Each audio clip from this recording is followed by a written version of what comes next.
It is once again Hooniverse podcast time.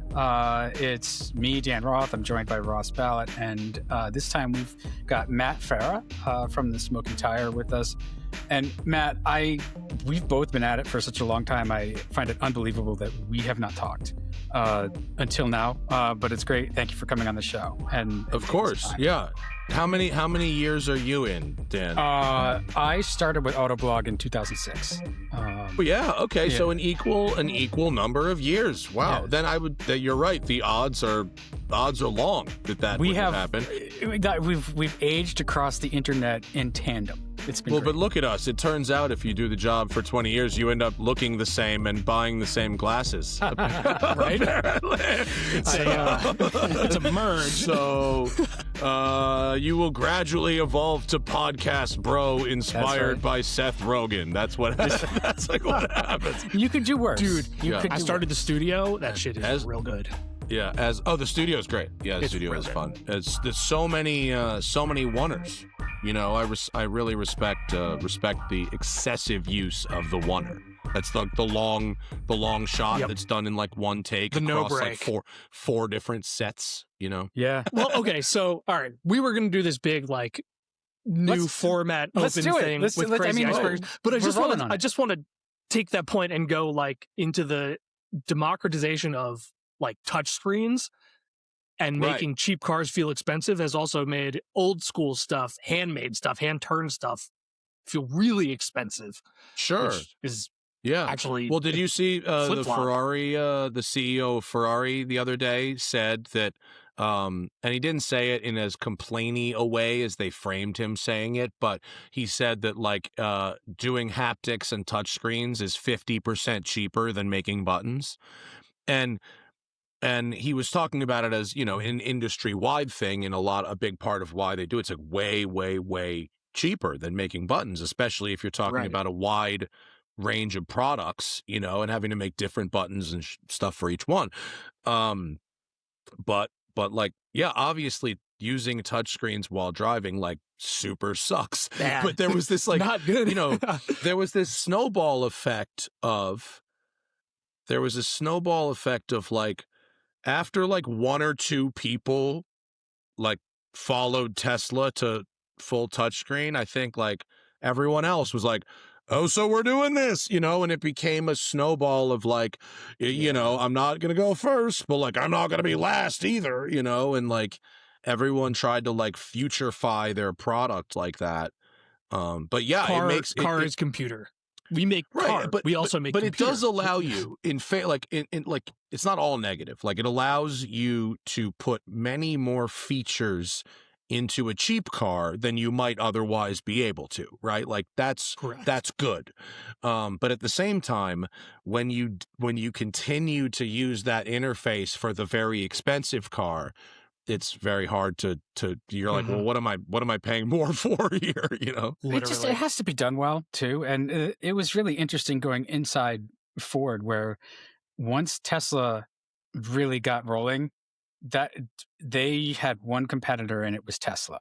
Like Ford, all they talked about was like, let's do it like Tesla. They hired people Chase away. The shiny object.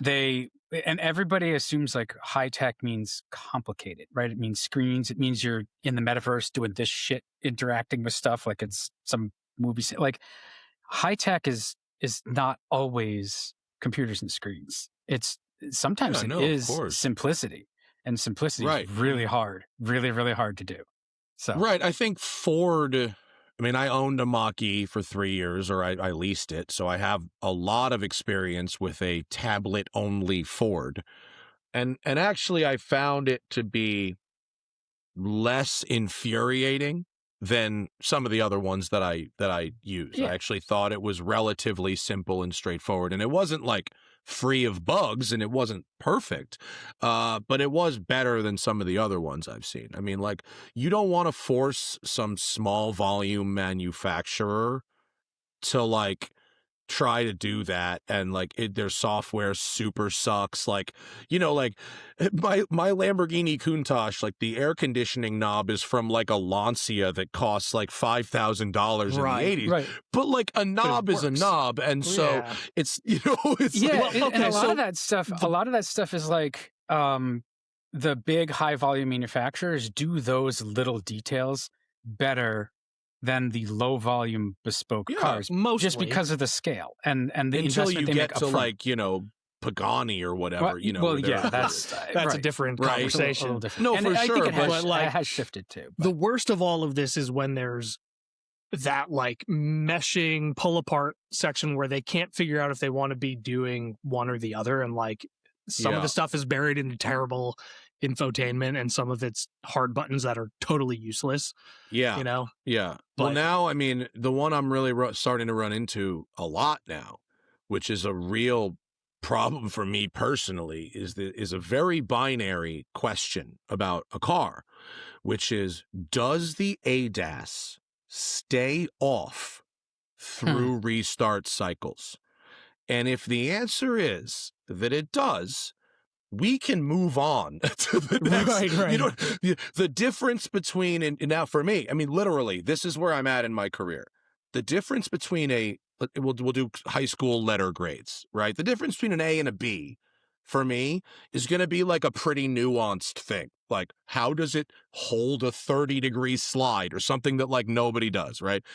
But the difference between an F and a D is like, if I park this car in my driveway overnight and I come back tomorrow, how close to where I left it will it be? But it's, you know, like, will it's it not be? just ADAS, it's drive modes. Like, they got everything like mirrors and seat and shit tied to your key. Fine. Right. And I understand, that you need to start the car in the most fuel efficient mode. Like, all right, I kind of get that. But like, and so maybe I have to click into the individual mode, and like, that's a pretty minimal, you know, inconvenience, right? In a modern car.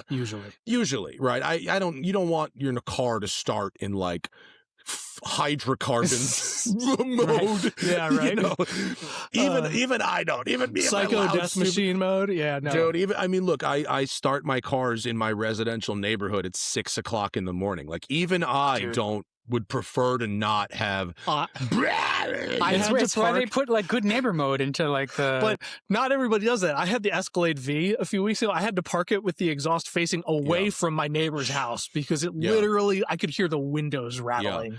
The story I was told about that car is that Cadillac employees were told this was the last internal combustion car they would ever design. Seriously, that's the story that they were told. They said, this is your last hurrah for a fucking cold start. So bring it on. That's how they ended up with that. And so, just hilarious, right? I understand that you don't want it to start in that mode, but at the same time, if it starts with full ADAS every time, and you've got to go into these touch screens to turn all this every time, I mean, dude, that's just a no. It's okay if the system exists, but if you want to buy the car and not use the system, you now don't have a choice anymore. There's like this gray area between adding safety things is adding luxuries effectively, but then inconveniencing you to set them the way that you want them undoes the luxury side of it. Well, so that's like, and I hate to shit on them publicly because I like the people that make these cars and I think they are trying to do the right thing. But the newest Aston Martin DBX, it came on again every time you start the car, the ADAS. And this car has 23-inch magnesium wheels. That's fucking crazy. Okay. And you're intended to use this as a daily driver car. I mean, it's an expensive SUV, but like the people who buy these SUVs, that's their daily for the most part, right? And or close to it, right? And so imagine trying to sell a luxury experience of a car that doesn't stay set in that mode. Tell it to. Yeah, that doesn't stay where you left it. And I'm just like, I'm sorry that like that shit ain't luxurious. Like, no, that drives me insane on everything. And it's not. So are you an auto guy? Like auto climate control, auto whatever, or do you want it like manual control? Oh no, look, I'm not like that much of a wiener You know, like I'm not such a really. Well, my Spyder, you know, my Spyder actually, I think I'm pretty sure of this. Someone reminded me, and it was actually so silly that I forgot about my own car. Someone asked me on my podcast, what was the last car being sold with a CD player? Well, it's my fucking car. It's the Porsche Spyder. It's actually, yeah, really? Yes. I'm surprised it's not like the Lexus LS or something. No, it's the kicking around. Really? The SC430 was the last car sold with a cassette deck, though. I do. So yes, that's true. Unsurprising. So my Spyder has fabric door pulls. You need to turn a key to start it. Put a key in, turn. Car. Manual shift. Manual 1995. Top. And I have a CD player, and I have single zone climate control, and I have wired CarPlay, and I have an analog gauge cluster, and that has one of the rings is the screen that has a multifunction for my TPMS and shit like that. And I believe pretty strongly that is the most analog new car that you could actually buy. Even more so than a Miata, which has push button start. My car is the best car on the planet, but mine's like not remotely. Mine has a different engine in it. Yes. I mean, mine's is another thing entirely. It's way too much for any rational person. Like the car was fine, but mine is in its stock form is shit. Too much for a rational normal person. I drove the first one, the first Boxster Spyder back in. I don't even remember what year it was. It was a long time ago. 11 or 12, maybe? It might have been 11. It had the top with like all the like turnbuckles and stuff. The tent poles. Which is amazing. But that car, really, I drove it and I was like, what more do you need? Like it's pretty perfect. For sure. And even with a 718, I mean, when I drove the 718, press car in, 19 or 20, whatever that was, you go, oh, well, this is fabulous. This is the best car that there is. And so nobody needs anything. But then when I drove Demand's car, I went, oh, well. Oh, right. Okay. nobody needs this. But now that I've tried it, I fucking need this. This is it. I mean, first hit's free. Right? Yeah. Well, I mean, it was just that engine it was so extraordinary. It was so explosive that I just couldn't believe it. And every sports car that's really fast now is also pretty big. And so the idea that I could have this just insane amount of power in such a small package, naturally aspirated, was just a wild thing. And it's it has so much more torque than the stock car. It's just perfect for canyons. It's exactly the right car for where I like to drive on the weekends. It's just set up perfectly like for that thing. But it's it's so much. Is that weekend daily overlap end game? Like everybody has a different. I'm sorry. Say what is that? What do you say? What is that? What end game is when you hit the car that is like you've effectively perfected what you're trying to get out of something. I think so. I think it would be very difficult for me to, because like I can't drive a faster, like I can't go faster in a manual transmission car than I can go in that car. And certainly morally to do so on the street would be completely, antisocial and ridiculous. It's not like, if you go slower than me, you're a loser. And if you go faster than me, you're a psycho. But like, I like to think after 20 something years, I have a pretty good read on like the line between like fun and safe. And so there would be no reason to have a faster car. It's like on a road, you can't. And in fact, like my newest obsession, my Meyers Manx, which is like much, much slower. The exact opposite. But it's so much. I watched the video series you did while they were building your Manx, and it was cool to get a peek inside what they're doing. And I love everything about how they brought the Manx back. So hopefully it's as they're doing such cool shit. I mean, from the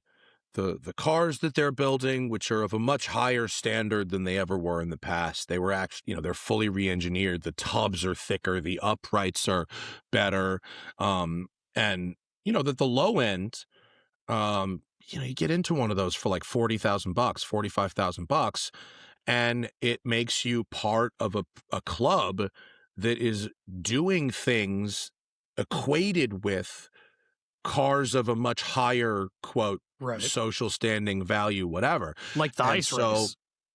Like the ice race, or like some of the cars and coffees they put on, which are like, Manx puts on a cars and coffee in LA, and there'll be like 8-10 Manxes there, and a Mura and a 959, you know what I mean? And like an F50. Yeah. Like, it's like that's where I think Phillips' involvement and Phillips' taste and the Freeman's taste and the people they've curated to do branding events and do the cars have done such a good job of putting that all together, that it's like, and it's not, I'm not saying like I got it for status, but like it's societally equal at these events like Ice Race or like these fancy private cars and coffees. It's societally equal to a club that you previously had to buy an incredibly expensive thing to get in. And so for me, by buying effectively the most expensive one they've ever sold anybody,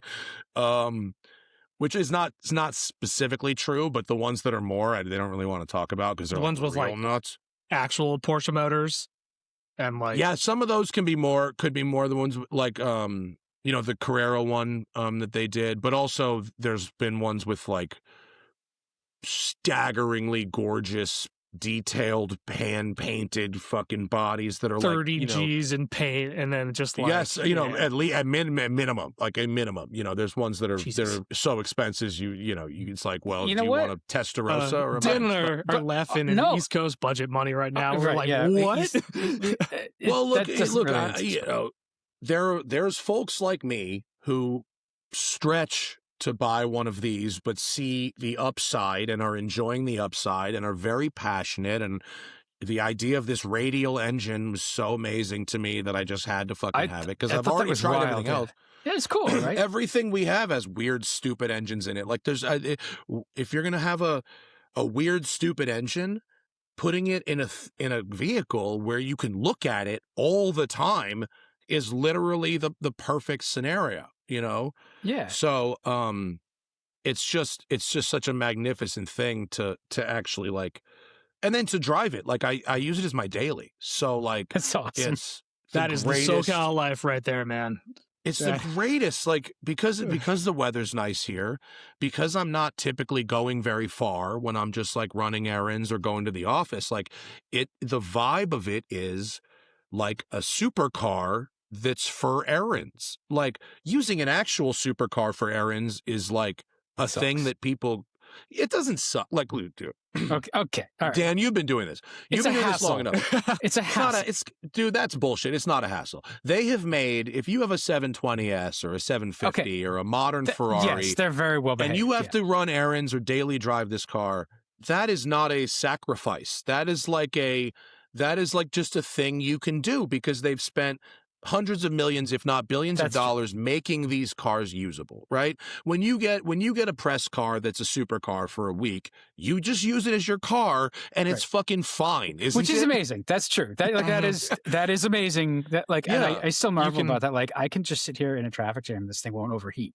Like, which is why you're kind of a pussy if you like brag about using a Huracan as a daily. Like, seriously. Yeah, that's true. Of course you can.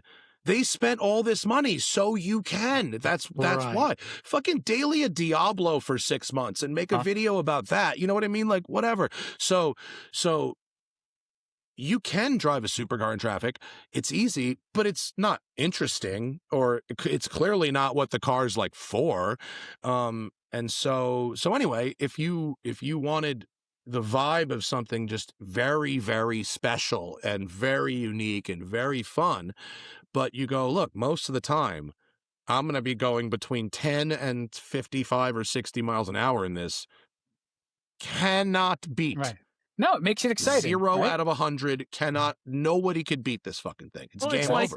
There's those communities where you can just drive golf carts and it's so much more enjoyable and efficient and like. You're totally right. That's true, but I don't think that gives it enough credit. Yeah. Like I think because I drive on the highway. Like I go on the highway. Like it's geared to 90, and you can add, it's got Porsche 356 like style disc brakes, but not like original ones, like what you would put on a 356 race car like today. It's got like a Porsche type gearbox. It's got like I drive it on the highway regularly. I mean, it's not like optimized for it, but it isn't a golf cart. It is a real car. It's just like sketchy because if you get into a crash, you die. I've had cars like that. Yeah, there is no. But it drives like predictably. Yeah, like I took it on the ice race, so I drove it at loose, slick surface. And it has very predictable and fun dynamics. There's a video of it on my Instagram. It's not a long run, but you can see it's actually like it does what it's told, under which I had no idea if it would or not. So it's a very fun little thing. If you guys are where do you guys live? Do you know where are you, Ross? Dan is in Boston, and I am in Stamford, Connecticut.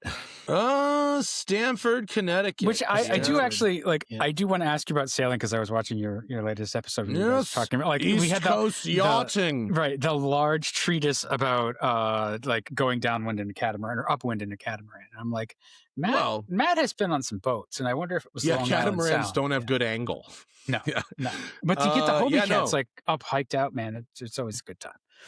So, I grew up about 10 miles from where Ross is. I grew up in Purchase, New York, which no one's ever heard of, but it's just it's literally like 100 yards from the Connecticut border. New Yorkers have heard of SUNY Purchase, and that's about it. Yes, I lived basically at SUNY Purchase, right across the street from SUNY Purchase. And my parents now live in Greenwich, Connecticut. They moved there like 20 years ago, right after graduated, just on the other side of the line. Yep.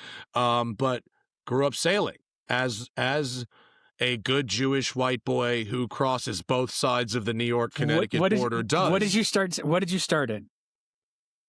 I started in Sunfish when I was like 10. Right. Okay. At camp, I went to Camp One Posset in Litchfield, Connecticut. Okay.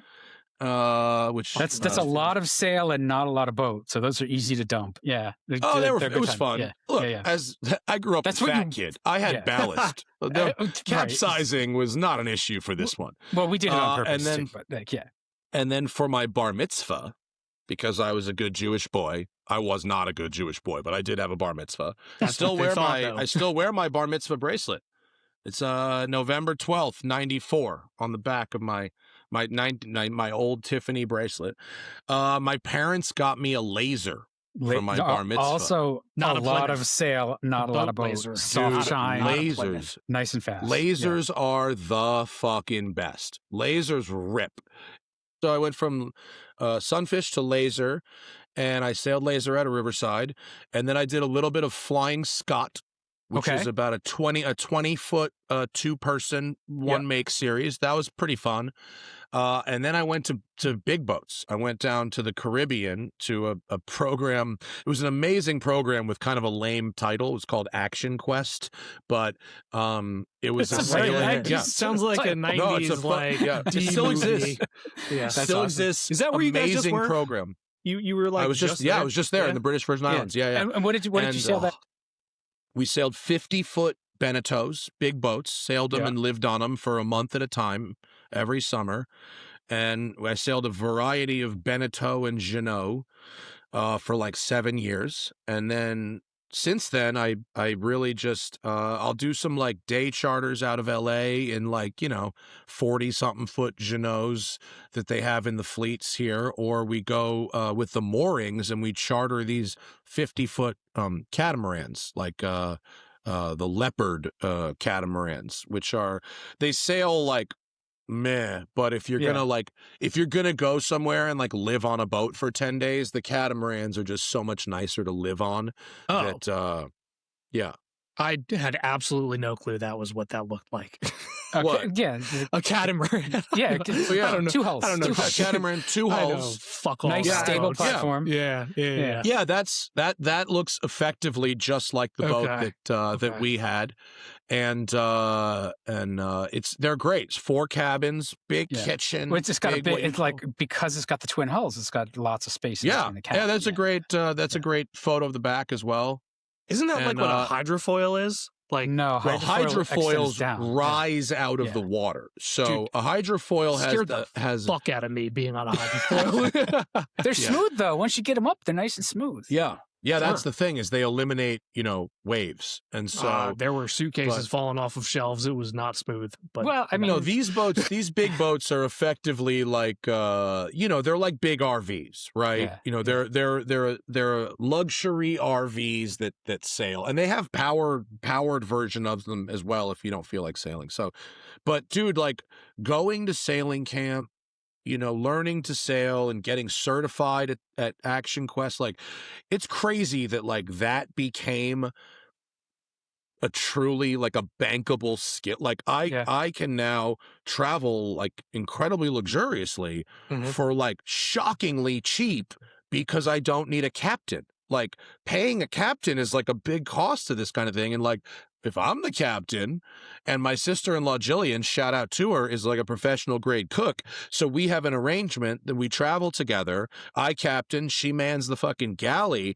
And dude, we can fucking ball out for like small money. It's great gig, a good setup. It's nice. I never graduated to the larger stuff, but we did. But dinghy sailing is fun as shit. What did you sail? Blue Jays. Blue Jays. Yeah. I mean, I started in dire dows, and we had a one. Oh my God, you did some white people sailing. These Blue Jays. Okay. So fucking Blue Jays are the whitest kid boats ever because they're wood. They're made of fucking wood. No. They started as wood. They were glass by the time I got into it, and they were. I mean, they were designed by. What year are we talking? So this was the 90s, but they transitioned to glass at some point in the 70s. Really? So, yeah. So we had. I wonder if there was a secret because a lot of my friends as kids raced wood ones. And maybe that was the shit. They were everywhere. And my old man was into wooden boats, but this is a complete diversion from the podcast, and I get it. But like, so we're clip farming. We had the yacht club was in New London, so it's just like it was very blue collar-ish. But we had a one design that was like exclusively raced by the yacht club called the Weenip. And it's similar to a Blue Jay in a lot of ways. They had their own boat? Yeah, for a while. And then they transitioned out of Weenips to Optimists for their trainer. Yeah, so Optimists are where a lot of little kids start. Ross, you want to see a sad-looking boat? See. It looks like I'm very lucky. And I'll look up an Optimist. It's terrible. It's so terrible. Yeah, it's like a little scow with a toothpick on it. It's weird. It's literally what you put like a 5-year-old in. I was going to say, this kid looks like they're fucking 4. Like, no, it is. That's who they're for. Yeah, that's it. Yeah. Well, and that's actually, talk about it. Dan will tell you this. That's its best angle. Look at one from the front. From the front. There you go. Even from the side, it doesn't. It's not even pointy at the front. No, they're stupid. It's so bad. So I'm lucky that I got to start on a Sunfish. The Optimists are really, really sad little boats. Yeah, but when I was going to say, so New London's really close to Mystic. So Mystic has Mystic Seaport, which is a big tourist destination. But they did summer and winter. We actually did frostbite sailing there as well.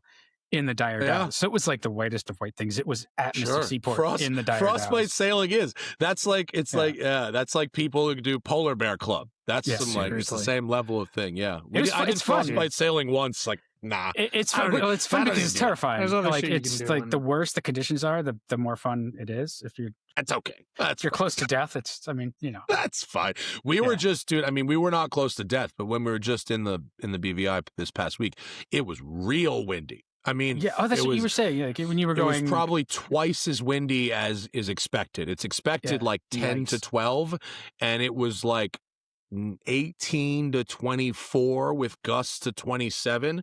So like, on the broad reach, the downwind, we were flying in this boat. Yeah. Like we saw new speed records in this thing for fucking sure. It's planing. Yeah. It was, dude, we were ripping. But the rental company's got to have a GPS on there, right? Like they must have, somebody's looking at it going, what the fuck? Yeah. Oh no, they were about it. I was like, the guy came out, our generator broke one night after a windy day, unrelated, and the guy came out to fix it. And I was like, oh man, windy out there today. He's like, how fast you go? And I was like, 9.4, 9.5. He's like, that's going. That's going. Cool. When the local tells you you're moving, you're all right. moving. Yeah. You're moving. So it was really, it's fun when you're sailing to go really fast, and on a catamaran, it's like not scary because you're very stable, but fucking anchoring in 24 is that's a good time. And then you become the Windex, so the waves are just like doing whatever they do, right? Like, woo! Yeah, that's an adventure. But it's like, it is, what's great about that kind of trip? It's like a road trip, but you don't have to pack up every day. That's cool. Mm-hmm. And it's like an RV, but you don't have to follow roads, and everywhere is beautiful. Every cove you go is great, right? Even a kind of crappy place, the first 100 feet close to the ocean are nice, right. Like Owen, right. Ocean's the ocean. Yeah. And so, and sailing, is particularly on a big boat when you're transiting from one place to another. It's sort of like just enough something and just enough nothing. Like you have an autopilot, so you don't have to like tug at the wheel all the time. It'll hold a course, and you can read a book, but also check your sails and adjust things once in a while and make little corrections, and you can pay half attention. And it'll engage your mind, just enough. Which I need. I can't sit on a beach for 5 minutes. I go you insane. Also very much definitely can't pay half attention with an RV. It's going to go really wrong. Haven't you seen the fast. people driving them? Well, look, I assure you there's people on these boats that are paying a third attention, and other people that are paying full attention but have not the skill or the practice. Experience. And I don't want to, I don't want to like make too much fun of people, but there's an Instagram page called The Qualified Captain, which if you haven't seen it, my God, is a must follow. I totally forgot. And I have a qualified captain flag I like almost brought and flew, and then I was like, dude, the best way to end up on this page is 100% is to call my shot. This flag in a place I haven't sailed at in 28 years. Yeah, no, that's awesome. That goes one of one ways. So that was a great diversion. Thank you for indulging. We talked. I'll talk about anything besides cars, by the way. Dan wants our fire round. Okay, let's go. What would your Dukes of Hazzard car and song be, and what flag would be on the roof? Oh, that's so funny. Okay. A car does it have to survive jumps in real life, or do I just have 4,000 of them? I was going to say, you have 350 of them at your disposal. No, well, it would have to be, it's got to be sort of a relatable kind of car. It can't be something exotic. Or is it just something I want to jump on? Whatever you want to jump and outrun whoever with. I don't know. Well, if it's literally something that I want to use as a getaway car that can fly, I will be needing a 911 Dakar, ideally. So that, and what would be painted on the roof? The qualified captain flag. There you go. In midair, that's perfect. Yeah. Oh, and what song? What song? We gotta round out the question. What you're pushing the horn, and what song you getting out of the horn? Right before I hit the jump, I'd want the 12-string bass intro from Jeremy. So it'd go dun dun dun dun dun dun. Okay. Okay. The fire round continues, and I think we're probably at 5 minutes already. But least favorite band. That's not fair. Something you can't stand. There's nothing that I can't. There's nothing where it's like, oh, okay, genre. Kid Rock. That's the guy who tells people to fucking speak English and his one-hit wonder is an indecipherable word. Literally. Good job, dickhead. I have hated on Kid Rock since '96. He has sucked the whole time. The entire time. You want to ask one of the questions, Dan? Yeah, sure. Since we're talking about high school times, when you were 16, was there a car you thought you would be driving at your age now, which is, I'm not going to say, but like 40s? Dude, the cars, I mean, even though it's been well documented that I've been pretty spoiled with what I've gotten to drive my whole life, I did not think that I would have a Countach, before my 40th birthday. That's pretty good. Yeah, that didn't seem obtainable. That's pretty good. I wouldn't have told you 2 years ago that if you told me 2 years ago that my favorite thing I've got right now is a fucking Meyers Manx with an airplane engine in it, I'd be like, the fuck are you talking about? That's completely out of left field. Sounds made up. That I would have never been able to tell you that. But like, I had a poster of a Countach on the wall, growing up, like many people my age did. And it's more than any one car. I wouldn't have been able to tell you that I would be an editor at Road and Track. That seemed like, when I was a kid, you might as well have said, grow up to be Superman or something. That wasn't like a thing that like regular people could do. You had to be somebody special. Was it the dream? Like, had you ever thought about like, how do these guys in this magazine that I wait every month for, how do they do this? Who are these people? Dude, it's so crazy because I idolized them, but I never reverse engineered how you would get there. And I wasn't like particularly good at English. I wasn't a terrible writer, but I wasn't a great one. And I wasn't a terrible reader, but I wasn't a great one. It wasn't until later, it didn't seem like a thing that was possible unless you were like, go to journalism school or something. Yeah. And so I didn't put together that like regular folks could do it. Online journalism wasn't really a thing. And it wasn't until like I realized that if I got like kind of YouTube famous, people would hire me to write to get my name or my social media. And I realized that I could just sort of write like I talk, which you can't really do in school. You can't do that in school, but you actually can do it professionally. Right, Nobody really tells you that. So once I was like, oh, wait, I just like write like I talk, even if it's grammatically incorrect. If people read it in my voice, it'll be fine. Oh, okay. And so then it was like, oh, actually, I can do that. Mm-hmm. And then, when Mike Guy, who I worked for at The Drive briefly, went over to Road and Track, and he was like, I want you to come here, and I want you to write about supercars. I was like, what? Okay. Are you fucking kidding me? Like, that's like, I can actually have that. How fast can you sign your name? Yes. Mike, I can't do it. That sounds terrible. No, you're going to have to find that's kind of wild, so, well, what anyway, led you to start that's I think more interesting than any one car. Yeah, no, that or we makes could sense. just say Countach and move on. Well, I mean, which has enough to be interesting. Now I'm interested in what led you to start. I don't think I've ever heard the TST origin story. Like, was it just like out of interest that you were just a short version? No, there was video before that. No, I was running this car wash with that I started with my friend Larry Casilla, who now does the Ammo NYC channel. He's now coming on our show in like 3 weeks. Oh, is he? Yeah. All right. Well, he'll tell the story too. So we were doing it together, and he was the master detailer, and I was sort of the brand vibe guy, and we started a car club, a driving club, to get people with cool cars out. I was the expert in like Google Maps, which had just launched in 2005. So I was making these routes that nobody had seen before, and it was a cool thing. And then in 2006, when YouTube launched, we were like, oh, we could make videos of our drives and people would think we're cool. And then this guy, Tom, who we hired to be our cameraman, brought like a news anchor microphone and was like, here, host the video. And I cracked some jokes and whatever. And that turned into me like driving a couple of the car club's guys' cars and saying some things.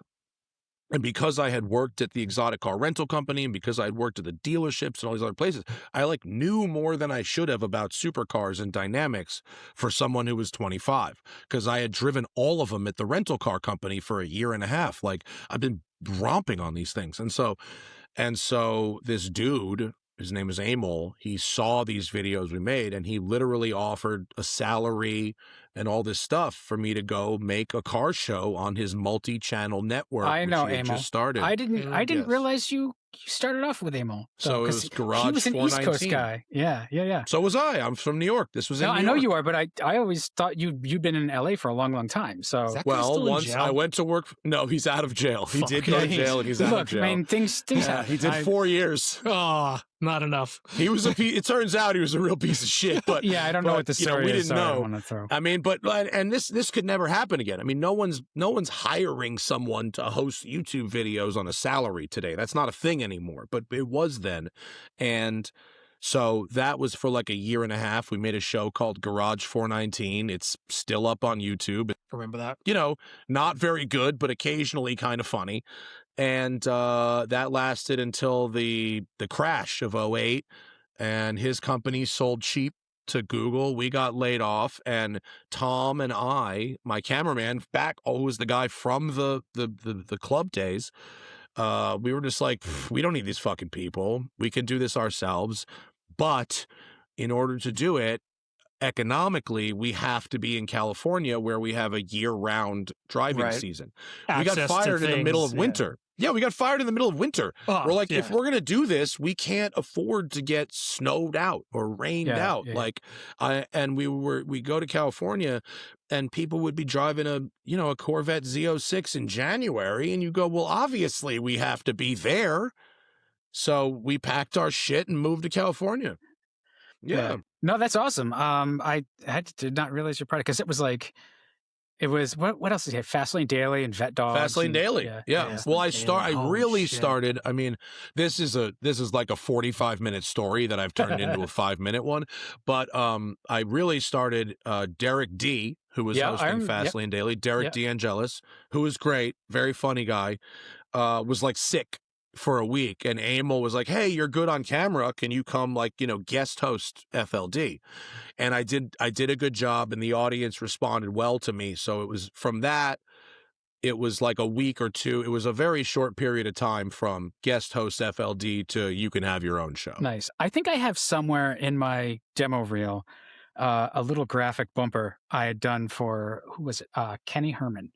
Kenny Herman at FL. So he was like the producer, editor behind the scenes. Yep. About SEMA, I can't remember what year it was. Like it was like a little graphic. Probably break, like 07. Yeah, it was probably 07, 6, 8. I mean, it wouldn't have been newer than 08, but I still hear from threw me like Herman freelance for it. What did he go? He went to Slice. So if you want to order a pizza from an independent pizza shop, who's that? Yeah. Guy? Slice Life. He went to Slice. That's fun. I think he got shares. I think he did all right, man. I think he did all right there. Yeah. Right. I want to talk about your tow rig situation. I know you've probably been beaten to death. Let me explain. Let me tell you guys a bit of advice. Because we've been around for a while, Dan. I mean, I don't know how long you've involved your personal choices in your topics that you cover on your show. Don't contemplate a personal vehicle choice publicly on your show ever. Fucking contemplate it with your partner, with your friends, with your parents, who the fuck ever you want. Assaulted with just not the audience. And so what you want. Why is this what happened? Because everyone inserts their values into their advice for you. Yeah, that's true. While mostly ignoring the things you very clearly said you want, need, and do not want and do not need. Yeah. And I have now bought many cars that I've turned into content. People either are interested or not. But I've come to my own conclusion, bought the car, and then said, hey, I've bought this car. And that's worked out okay. Yeah, that's what I tend to do. Yeah. But talking about I'm gonna be buying this car, and oh, by the way, I fucking hauled cars all over the East Coast with an enclosed trailer for 2 years at the rental car company. So it's not like I have like no experience towing. I've towed like tens of thousands of miles. I've towed like very recently, hauled my own car, like whatever. I have a decent amount of experience towing. So like I know kind of what I want and need. I know where my trailer is going to go and not go, blah, blah, blah, blah, blah. And look, I do, it's not like I don't appreciate the enthusiasm. You know what I'm saying? It's but people will react to like what you put out there. And so I'd rather have said, here's the thing I bought. And they can react or not, you know, but like, learn by it's doing. just it's just exhausting. It's just exhausting. Well, and it's like it's always. So what is your opinion on my towing situation, Ross? Let's hear it. Since I'm captive now. Buy less than everybody that is telling you to buy the biggest thing out there is saying. Because I tow a lot. I do a lot of towing. I do, I do a bunch of towing, and I tens, if not 20s of thousands of miles towing, but you don't want to be you don't want to be too little, because then you're fucked. Then you're regretting. There's no I'm not towing with a fucking GTI. Yeah. The trailer that shit talked about it. The trailer that I'm getting is from the UK. Okay, it's designed really to be towed in the UK. And I was having dinner with Jethro Bovington, and I showed him the trailer I was getting. I said, I think I'm going to get a Cayenne hybrid. He goes, fine, great. He goes, people are saying I should get an F-150. He's like, are you a fucking idiot? No. He said, people in the UK tow these with a 2-liter Golf wagon. They're designed to be towed with small things. What are you doing? And I was like, all right, done, easy. So like that is the 100%. Expertise I need. But so and I am told reliably from both people inside the organization and people with experience that Porsche's tow ratings are like their horsepower ratings. Suggestions. Hottest day imaginable. Worst case scenario. Top of a mountain. Worst case scenario. The idea that you need to get a 14,000-pound tow rated thing to tow a 6,000-pound trailer is ridiculous. Come on, 6,000 pounds? Yeah, towing, no, that's fine. The trailer's 2,500 pounds. And the absolute heaviest thing I'm going to tow ever is 3,500 pounds. The Cayenne's going to do that, no problem. Yeah, of course. Of course it is. People usually and by the way, the rest of the time, I'm driving a fucking Cayenne, not an F-150 or a you don't have Silverado to park or the something. fucking thing in a Whole Foods lot. To do this self-destruct that those large pickups tend to do after about 7 years. Everything just falls off of them. I mean, look, Porsches don't have a long-term reliability reputation that's enviable either. I'm not judging any. And it's not about what half-ton truck is better than. It's not about that. It's about like I live in the city. Even optimistically, this vehicle is towing 1 to 5% of its life. The rest of the time, it's just a car. And that whole rest of the time, I would like something that acts as a regular-ass car, not some giant thing for my edge totally case. And that's the thing that people usually get upside down, right? We had a Fox body wagon, towed just fine with it. Like, you just got to be careful you don't overload it. And if you overload it, go slow. So back in the day, when I was in high school, me and my boys, we all had Mustangs, right? And we'd all go to the drag strip, go to Englishtown every weekend. Of course, Englishtown, Island Dragway sometimes, Lebanon once in a while. Ooh, so Lebanon's still kicking. Still going, yeah. So me and my 4 boys, we'd have our Mustangs, and we would drive. And my one boy's dad, Jimmy, was the master. He was the master mechanic, and he had a GTO drag car that ran like 9s. And he would tow that motherfucker on an open trailer behind his Ford LTD County Squire with the heavy-duty tow pack. Yeah, had the disc cooler and the bumper hitch. Yeah, it was literally a truck that was just. But it's fun. Like, it's actually much better to tow a car. For a lot of stuff than it is. Dude, they did it for years. Yeah. For years, he did it every weekend. Yeah. No, but that's cool. True. Like what you're talking about, like talking to Jethro, like people in Europe, they tow so much more than we do here. Our tow ratings are really inaccurate because people are stupid and they have lawyers after they hurt themselves. Yeah. They then sue the companies and I could see that. But looking across over there to see what people do and what can be done that's the smart thing to do to figure out what to tow with. Yeah, well, people usually think that tow rating is power equals tow, and it's chassis and brakes. And that's brakes. That's where logic falls apart with most of the general buying. I mean, dude, imagine thinking a Cayenne's brakes. A Cayenne hybrid's brakes with regen. Yeah. Imagine thinking that is worse for dragging something up and down a hill than an F-150. All right. I think we're at time here. I think so that Matt can get to his next thing. Is a hot dog a sandwich or a taco? I believe it is a sandwich because a bun is bread and a taco requires some form of tortilla, whether soft or crispy. Corn-based. Yeah. My wife is a hot dog enthusiast, so I have opinions on hot dogs. Okay. Steamed? Boiled? Split in half, on the grill? like the fucking place in Westchester? Depending on the scenario. God, I hate that place. Walters. If we're in that's what it's called. Walters. Well, I don't fuck with Walters. I fuck with Hubba's, and Hubba's unfortunately is gone and became Texas Chili in Portchester, but Hubba's was really where it was at. So hot dog wise, I will meet the circumstance. If I am in New York City, I will fuck with a boiled from a cart.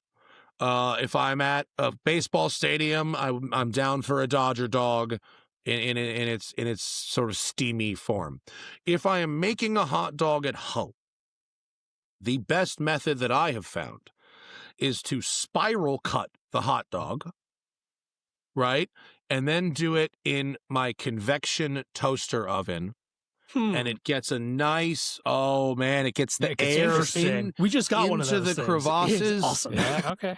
All right. Now we're fucking humming, dude. Now we're humming. Good. That's how I do it. I'm going to get a nice even spiral. Yeah. And if we're making tacos here in Los Angeles, we make Korean tacos. So my tacos at home are beef bulgogi.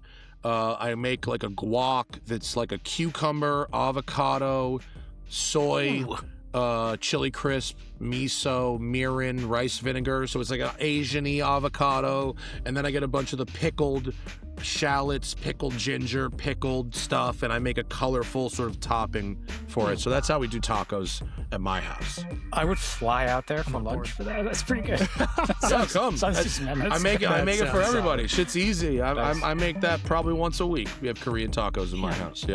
Yeah. Adding that to our recipe list. Yeah. So, well, thanks, guys. Man. Yeah, thank you for coming on. Really appreciate it. No problem. My pleasure. Good times. Yeah. Let's do it again sometime. Have fun with Zach, like tomorrow or whenever that is. Yeah, when you come east, let us know. Maybe we can sit together somewhere and have shitty hot dogs. Yeah, and when you talk to Larry Casilla, it's funny because like I left the car wash to go make videos. I then came back and taught him how to make videos, and then his videos got more views than my videos. He's all in, man.